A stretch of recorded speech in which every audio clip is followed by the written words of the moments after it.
Was you aware of Tupac poor living conditions back then? You know, I, because I mean, my perspective of him in high school, honestly, I, I didn't realize the amount of poverty that he was dealing with. I didn't realize that because he didn't present himself that way. He always dressed normally and dressed, the best that he could. And it didn't seem like he was dressed, you know, badly at all. And he'd have like a cool jean jacket, which was, he might have designed or like a sweater.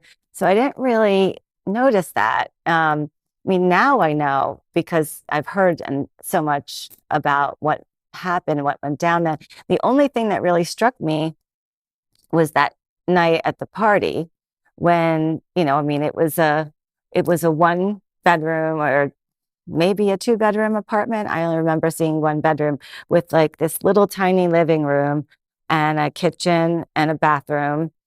And that's where he was living. I don't know how many other people were living there. Um, but that I guess I didn't really think about it that much at that point because, again, like I said, you sort of have, when you're in high school, you've got this tunnel vision and you're thinking, oh, well, to me, he just seems like this cool, charismatic guy. Wasn't thinking about, is he rich? Is he poor? I, that didn't really cross my mind back then, to be honest. Right, right. But when you went to his house, that was eye-opening for you. What you seen wasn't normal.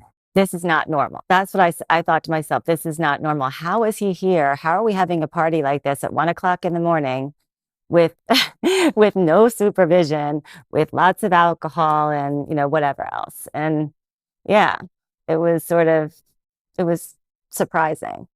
I was gonna say, but to us, he was Tupac. He was part of our group. Like we never really, there were so many different people from so many different walks of life, honestly, that just came together at the school that I mean, there was no black, there was no white, there was no gay, there was no straight.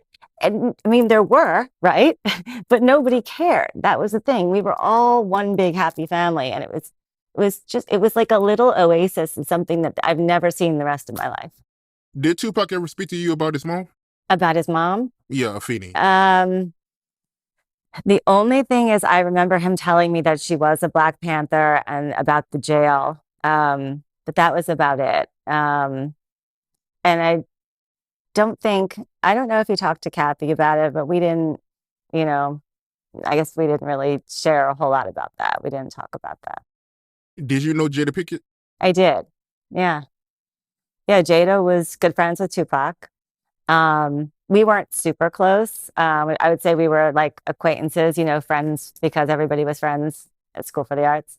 I'm sure if you asked her, she'd probably remember me too. It's the kind of thing where you just don't forget anybody, where you get to know everybody really, really, really well. But she was also in the theater department. So everybody in the theater department knew everybody really well. Was she a good actor back then? She was. Yeah, yeah, we all were. We all were really good. I mean, um, we put on this show at the end of my senior year, which was called Marat Sad, and it was a musical about crazy people that were putting on a play.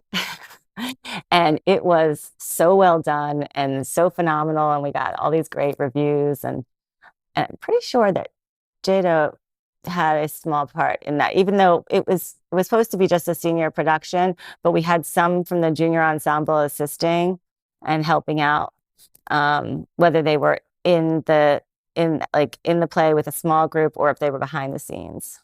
Right, right. What about Tupac as an actor? Like at that time, was y'all looking at him like, whoa, he's different? Or at that time, it was like, okay, cool. He just like the rest of us. He's just like the rest of us. I mean, the only thing that I'd say different about Tupac is he was really, really popular there.